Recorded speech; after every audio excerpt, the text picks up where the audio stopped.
Photobashing characters is nothing else differently than doing it with buildings, doing it with prop. Obviously, you have to consider certain things here, especially when you start to take different snippets from different references and kind of like bash it all together. You have to make it harmonious, especially in values. So in Photoshop, you can go on View, Proof Setup, Custom.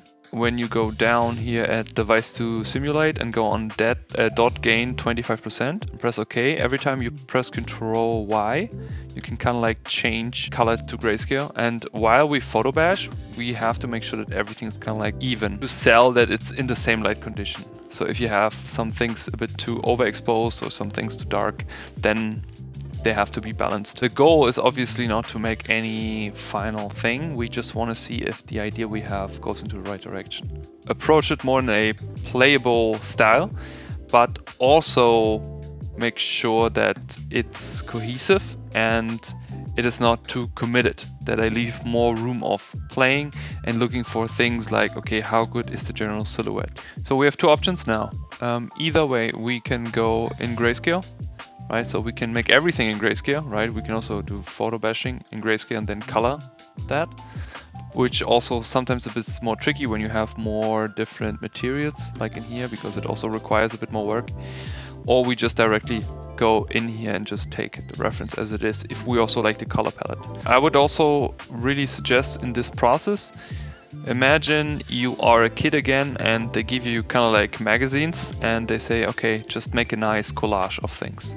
And that's the way we try to approach it, right? So we just kind of like look in, what can we use? What could be cool, right? I mean, we could even make her a poncho out of his skirt, kind of like make a full dress out of his headpiece. And it's really about being creative at this point. So even these shapes and the combination with materials and everything is really nice. If it's too hard to see, what we can also do is we can also just fill in the thing we're looking for.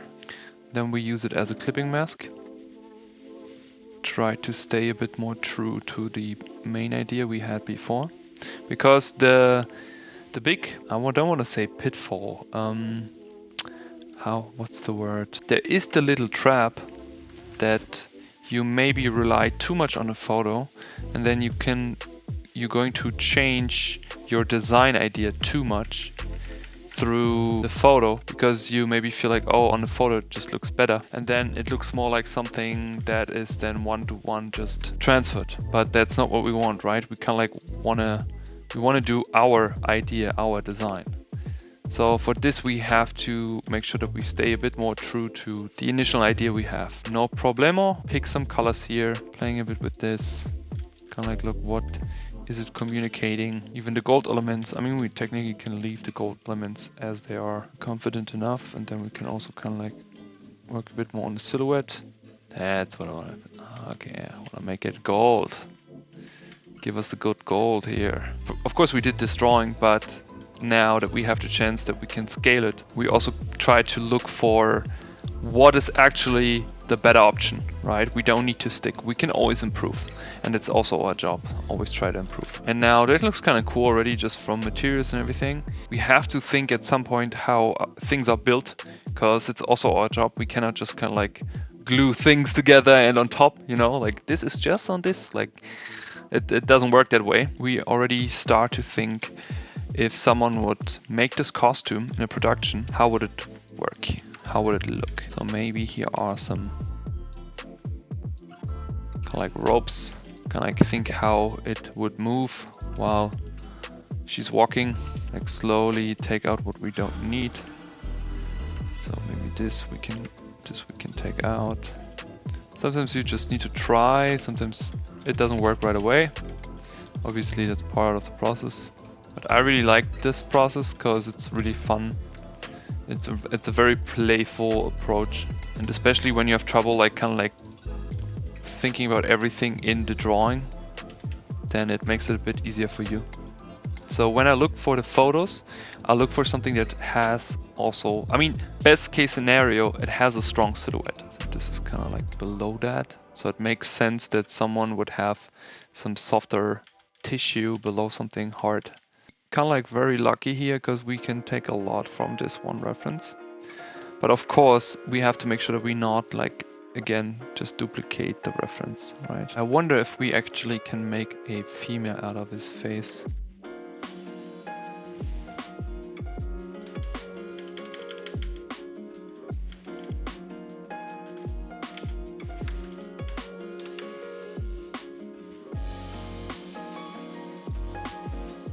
Also go for the mixer brush, dry, heavy load.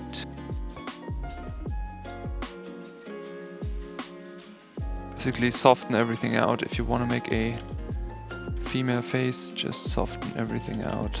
So maybe we can kind of like use the thing you already did here, just the base. There's also a cool feature which is called match color. So you go on image, adjustment, match color. And then we can kind of like choose the layer we already worked on. So for example, layer 8 or layer 9. And now it kind of like uses the photo from the color information from the photo. We stay in the same red range, in the same blue range and everything. So you see the change here from here to here, right? And let's just overlap this and warp it a bit to our shape. And let's paint it back in. Try to create a cool, interesting shape is really important. First, readability and silhouette, absolutely crucial. So sticking here with the thing that we started with, merge it with the normal layer, so it's one layer. Now I would again use the symmetry tool. Photo reference quality was a bit low here, but that's okay. We can make it work. Playing with the idea and the thought, collaging some photos in. Now at the end, I mean, basically when I would go through everything, right? And at the end I would just go with one layer again in and would start to reinforce everything. So how is the costume attached? Where is the clear overlap of the hair? Is there anything that I want to enforce or reinforce basically? Is there anything that's very important for the character? Here, for example, the gold earrings. And slowly we work out that line work, so to speak, right? Go crazy with it, because you never know what comes out. The unexpected is the most exciting thing when it comes to photo bashing. You see here also, happy accident. We drew something over the line work, but now in combination with the photo, it looks like little round bumps. And I find this idea much more interesting. So just drawing it in. You know, one of the aspects I really love about photobashing is this building aspect of kind of like building things together. I would never take the time to kind of like really build this stuff. Imagining someone building a, I don't know, some chin sleeves out of these.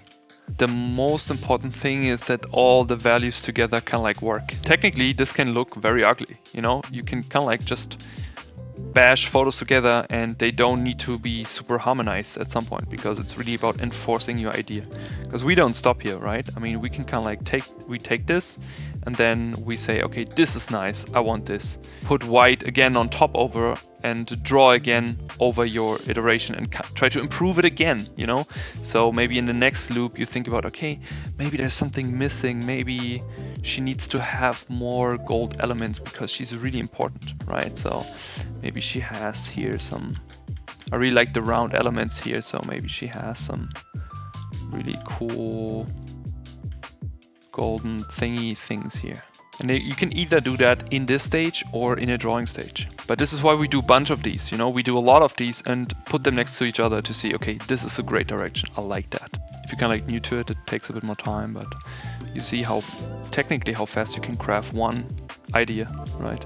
And we're not done yet. So in terms of what you try to do, always try to work and ride the creative wave as long as possible. When you feel like, oh, there's nothing coming out anymore, then stop. And you see, we try to keep the information we have from the first initial idea. Again, very important. Try to keep the initial idea. Whatever comes after could be happy accident, could be something new that we haven't expected, even better, right? But give yourself the freedom and the opportunity to explore something new through this process. Always be like the kid in the candy store pulling ideas and photos and really think about what could be nice, what could be cool. Maybe take a completely opposite material. Maybe there comes an idea in from one side. Really be very playful with this approach, and you will see we'll have a lot of fun. And especially when you kind of like do a bunch of these, you get better and faster and more efficient, and you also see what you actually want to see. This is why photobashing as a technique is so valuable, because it is very forgiving. You can do a lot of mistakes, and that's fine because it's also very quick, but you can also pinpoint out that's what's the right direction. There are people in the industry, by the way, who are doing only this process. They do only that, and they especially work in pipelines, which is super fast, like realistic movies, for example. People who do costumes, and these costume ideas are going to designer who are actually making a real costume for the movie. So that's, by the way, also a career path, which is maybe interesting for you.